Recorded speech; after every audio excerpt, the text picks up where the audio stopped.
Itumeleng Sanbonani, and welcome to another edition of Trendz Live. We thank our president for his note this evening, but now it's time for the only show you need after a long week to give you all those good Friday feels. My name is Kansani Koza, but you already know by now that since we're family, please call me Candy. Tonight we do what we do best, featuring the best in entertainment, and we have a special performance by all-round artist NickSoul, and trust me, you don't want to miss that one. On that note, let us take a look at entertainment news making headlines this week. From YouTube to the boxing ring with one of the world's greatest, YouTuber Jake Paul says he's prepared for his bout in Texas with former world heavyweight champion Mike Tyson tonight. 58-year-old Tyson aims to take on his junior of 31 years who only has 10 professional fights to his name, while he has 44 knockouts under his belt, making him one of the most feared heavyweights in history. I'm just ready to fight. You know, I've said everything I had to say. There's nothing else to say. I'm just looking forward to fighting. In film this week, the trailer for Mission Impossible: The Final Reckoning was released. In the sequel, Daredevil actor-producer Tom Cruise reprises his role as spy Ethan Hunt. In the trailer, the 8th film gives a look into the action-packed adventures in the streets of London. Featured again in the franchise are actors Angela Bassett, Hayley Atwell and Simon Pegg. Get your diaries out. Renee Zellweger is back in Bridget Jones' Mad About the Boy. Jones is now a widowed single mother searching for love. This week, the trailer dropped and we see Zellweger reunite with co-star Hugh Grant's character Daniel Cleaver. Actors Chiwetel Ejiofor and Leo Woodall star as new possible love interests for Zellweger. In the United States, the film will land on February 13th, 2025, just in time for Valentine's Day. The uppity African has done it again. Singer and dancer Tyler has added 3 more international awards to her name. She won 3 MTV Europe Music Awards in the categories Best African Act, Afrobeats and R&B. She donned a dress paying homage to late American singer Aaliyah and to rapper Eve in vintage Roberto Cavalli. It means so much. I just found out at the beginning of the carpet that I won. Like, what the heck? Like, I mean, it means so much to me. You know, I'm such an advocate for Africa and African music, so super honored, really, yeah. Reigning Miss SA Mia LaRue has unfortunately pulled out of the Miss Universe 2024 competition due to health reasons. The 28-year-old beauty aims to recover and continue to serve her country with full strength. Get well soon, Mia. And that's all for this week. Stay trendy. We are definitely staying trendy. In 2008, gay activist Tumi Powerhouse and Joey Correra created an LGBTQI+ award ceremony with the hopes of creating allies for the community and recognizing and giving a nod to the African queer people doing exceptional things. I'm sure you know by now that I'm referring to the Feather Awards, which are growing and keep getting better every single year. The 16th installment took place a week ago with a theme of borderless existence was highlighted. We're now joined by multi-award-winning culture icon, social media beauty and lifestyle tastemaker and media personality, Itumeleng Mokwatlo. Oh, I hope I'm saying that right. Better known as Tumi Powerhouse in the creative industry. To find out more about the feathers and everything else she's been up to, welcome to Trendz Live, beautiful. Finally, I make it into the chair. Thank you very much, Candy. I'm so glad that you made it to the chair. Did I say your surname right, though? No, it's Mokwatlo. Mokwatlo. Yeah, but I get it. Like, people get it. Yeah, I understand. I know. Let's actually speak about the brand Tumi Powerhouse. How did that actually come about? It's such an extremely funny story because I used to work in corporate. I'm like a strategist by profession. No. So it's just that when you're called to do something, you will do it nonetheless. So when COVID hit, and you know, social media was like rising. I mean, I did have an interest in social media. I did campaigns while I was in corporate. Yeah, so when that happened, and then the name build just became stronger and stronger, and I started getting more work, and I was like, I'm at the right place. At the right time. Yeah. Oh my God, man. Absolutely. Let's talk about the feathers. I mean, congratulations. In 2022, you were crowned Socialite of the Year. Yeah. This year we saw you rocking the red carpet, doing carpet hosting, which is super, super massive. But tell us how that experience was and your key to success. I mean, I did red carpet last year with Proudly South Africa. So this year I did it for the main show for the feathers. Yes. And I did stage as well. So the experience was exhilarating. I mean, you know, it is spaces like this that help us grow, help us become better, so that one day me and you, Candy, could be doing the summers. You never know. I mean, we're putting it out there, ne? From our lips to God's ears. You know what I mean? So yeah, essentially that was it. And I was part of the team in terms of like some of the things that I was assisting them with. Oh, behind the scenes. That's so you know, that's massive. So that happened, and the show was incredible. The day was incredible. It rained. I had to do my red carpet half outside, half inside. But you know how it is. I mean, we saw it tonight. We saw it tonight. You know, the president just, you know, had to address the nation, and things happen, and this is entertainment. That's why we love it. But you handle it with so much poise and grace, and that's why they love you. Yeah. And so let's just also speak about the fact that you're very active in the community. Yeah. Why is activism something so important to you? I don't really even consider myself as an activist. I just feel like your life is activism. I live, breathe, wake up as a queer trans woman who's black, who's queer, who's like, you know, doing whatever I need to do. And I just think that in itself should be helpful to somebody else. And I think my journey is to help somebody cross. And be a voice. Yeah, to be a voice to people that are now watching me in the rural areas thinking, you know, maybe I might not want to be on TV. I might want to be like a psychologist or whatever the case you might want to be. But somebody's giving me the power to say that like child is actually you belong possible. in every room that you enter into. And I think that's what I do. That's what I'm here for. And that's why when you walk into a room, the powerhouse that you are comes through. I absolutely love it. Now, we need to go back to the feathers and the red carpet. You have to tell me, for you, who was the best dressed at the awards? Who? I hate speaking about people's clothes. Just speak, it's fine. Do you know online they were saying all the time, the one thing I get attacked for is my shoes. They're like, oh, she always has horrible shoes. She has big feet and But so I'm always like, these people are not in the room.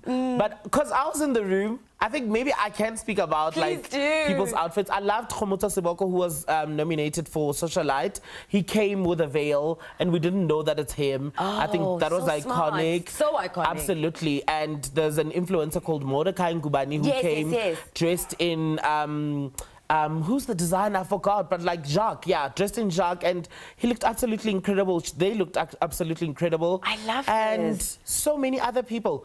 Adams. But I feel like we're going to talk about that offline. Yeah. Adams also looks so amazing. All the time. But wrapping it up, you know, people that get nominated for the feathers and actually win an award, what does it actually mean? Like, what does it define in those people, even the people that have voted for them to win? I think for me, when I won, and I'll just use a reference to me so that we can wrap it up. When I won, for me, it wasn't about the fact that I'm a socialite. I'm not a socialite. I'm a media personality. And for me, it was a thing of, it means trans bodies are being seen everywhere. It means I'm in spaces that are mainstream. And that's what we want. And that is why we wanted to have you here tonight. Thank you so much for joining us. But we are going to be taking a quick break. Tumi, we love you. And when we return, we have more in travel, lifestyle, arts and culture coming your way right here on SABC News 404. Let's go, Suja.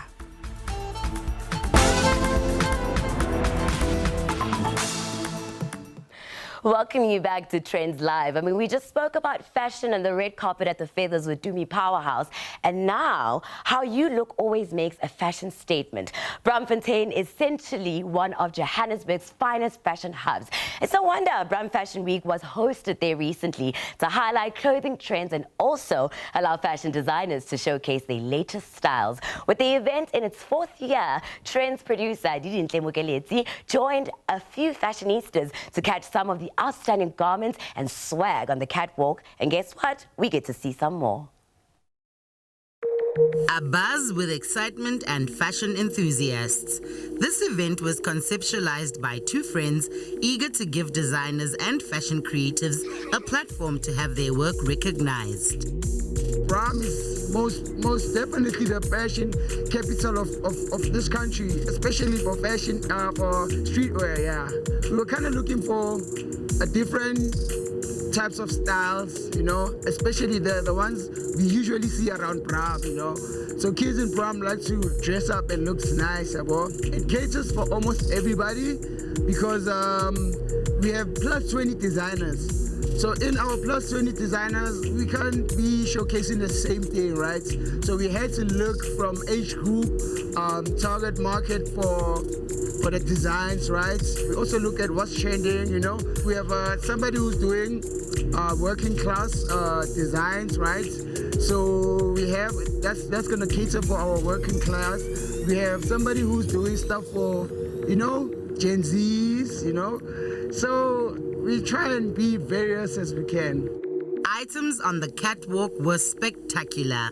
With models bursting with color, it was evident that these clothes represent Braam's dynamic and youthful fashion culture.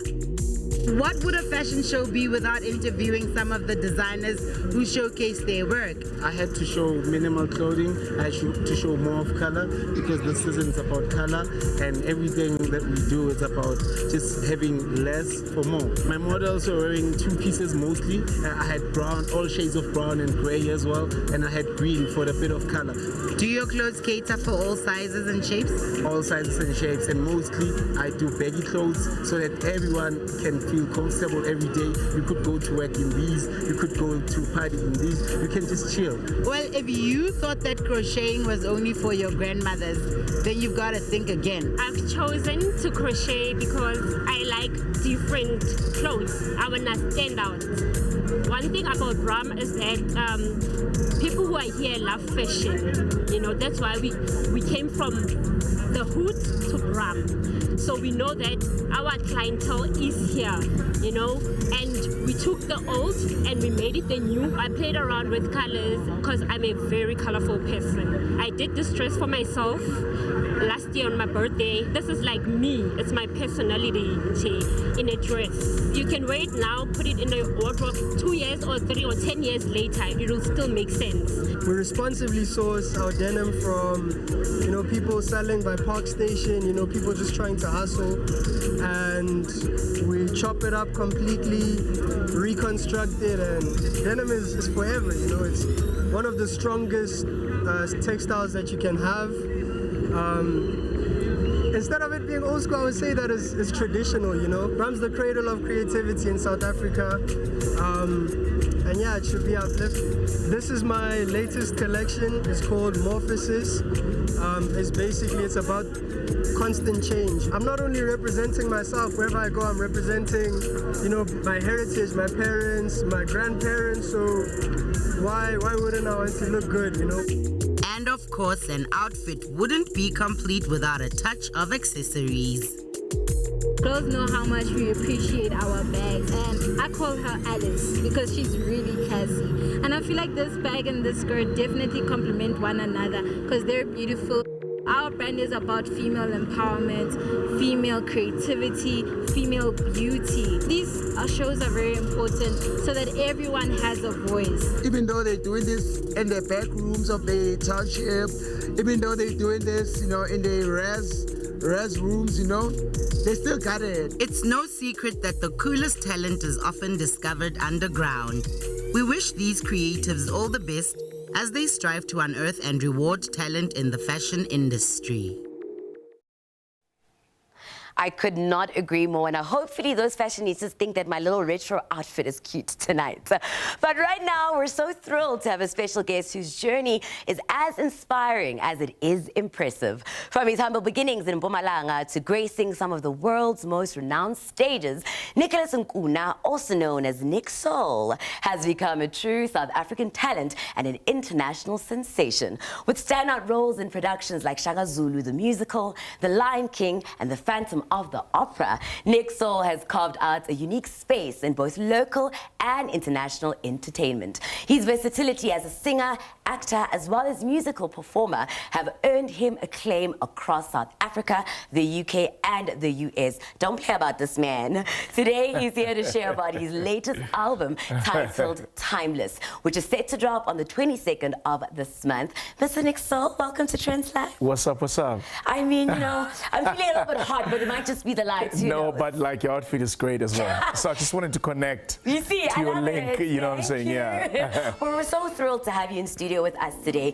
Let's actually just speak about you. I mean, humble beginnings in Bombela, but here you are on so many different stages. Yes. How did you actually start with the acting and the singing? It was all church for me, and you know, praise God for that journey. And then I met acting along the way.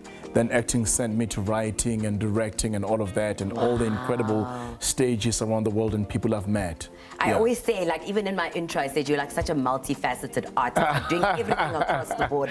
I mean, it seems like singing, though, is like your first love. What is it about it that you have so much passion for? I think it's because that's where everything started. You know, I've got a choir in Nelspruit called Rhythm. We are working on our project next year, finally, after 20 years. Wow. You know, but I think I get to finally step into my light. And that is exciting at this age. You know, I've done it all. I've tried everything. I've succeeded in a lot of things. But music always finds, you know, it finds its way back to me. I love that it's found its way you here into the studio tonight. Now, let's speak about the fact that you've been on like some amazing productions. With The Lion King, we're talking about The Phantom of the Opera, and you did that at such a young age. For sure. Do you feel as though that's actually helped launch your career, or has been part of like the success of where you are today? Because it's launched a lot of other people's careers in the industry. I feel like for me, those are my biggest successes, because even today, I'm the only Phantom of color in Africa. Wow, like because you were the second. So they've never cast any Phantom in Africa. They've got 2 overseas. They've got me here. I think they've got another one. So there's probably 4 of us. In the whole world. In the whole world. That's like a pinch me moment. Yeah, I know. And then Simba obviously was a journey of growing up, you know, and that was such a sweet spot, you know, to play the character every night for 3 years. Yeah. I'm so sad that I never caught you, but hopefully one day you guys will do like a reunion tour. For sure. But, you know, you just spoke now that you would say those are like your highlights and your successes, but what do you consider success to be, especially in the industry that we're in? I think, especially for the young kids, wake up and do it. Wake up and take a step further. Wake up and know that when you look back, you're like, I'm no longer where I used to be.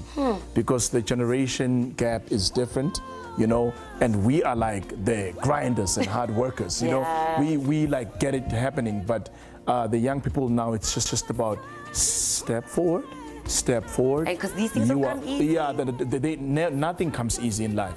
Trust me, nothing comes easy. But as long as you know that the next day you've done better.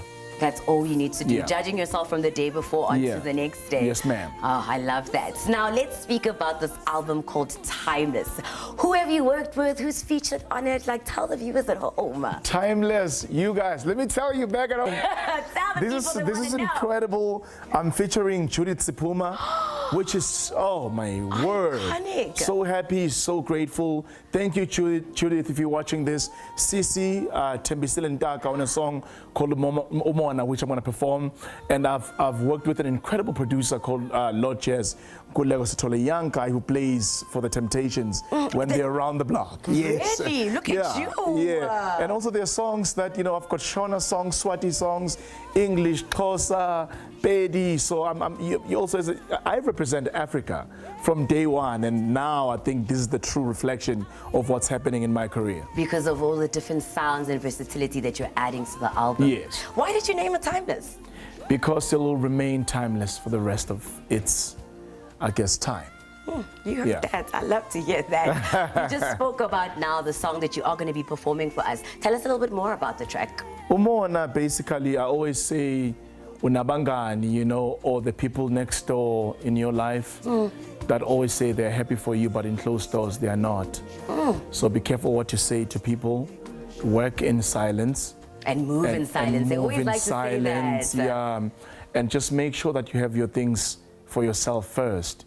You know, when you get down on your knee and you pray to the grace of God, make sure that it is between you and God, because that's the destiny and that's the grace because abanomona, they might just crush it for you. And we do not want that. So Uktandaza is very important. Ms. Kuluma, just with your, you know, like we've got the album that's dropping on the 22nd. Yes. But like there's like 50 days left before the end of the year. What more could we be expecting from Nick? Like, what do you want to share with the viewers out there that they don't know that you're currently maybe working on? You know, there's a lot of stuff we're working on. We're working on the deluxe of the album. Like I said, there's a Shona song that's called Poresa for our fans out there in the SADC. And also there's a gospel song that's called Lonely Room. Okay. Where I search myself within myself, deep inside, which people are going to appreciate because it's such a personal conversation with God.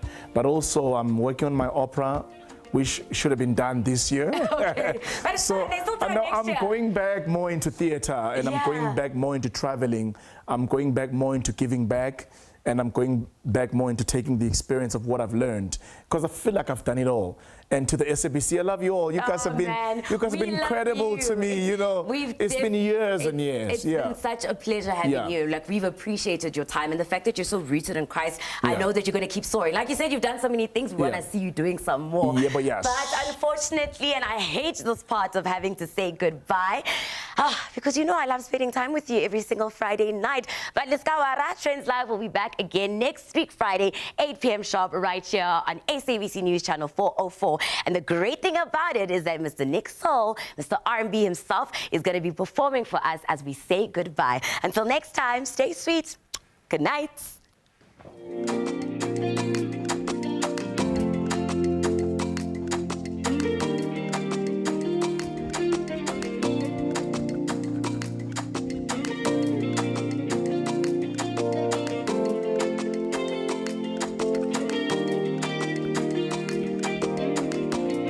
I love this song right here. It goes. Kumbula akuwonke umuntu ojabula nawe. Hey, qaphela ungathemba abantu abaduze nawe. You don't have to let nobody know. It on the low, kento yenzayo.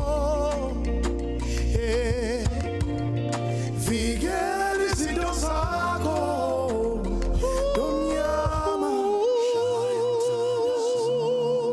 Ungaphela amandla, abasithandi kunjalo, abasithandi kunjalo. Let me hear you say it home. Hey. Abasithandi kunjalo, kunjalo, hey kunjalo. Ungaba inyanga kodwa still benomona ngezinkanyezi. Oh, wemona. Ufuna ukungibona ngingcono kodwa ngingabi ngcono kunawe.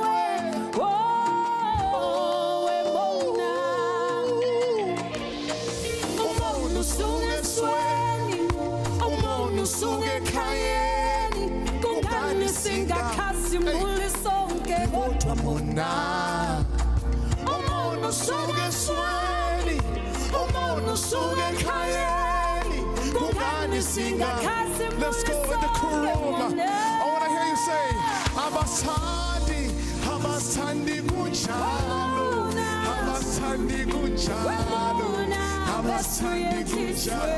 Let me hear you say back at home. Abasithandi kunjalo abasithandi kunjalo abasithanda singaphansi kwabo bonke.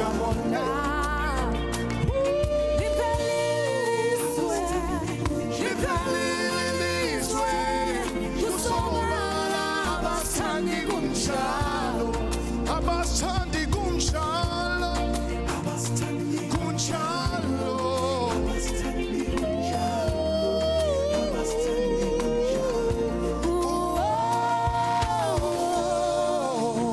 Hey, you know, you never should give up.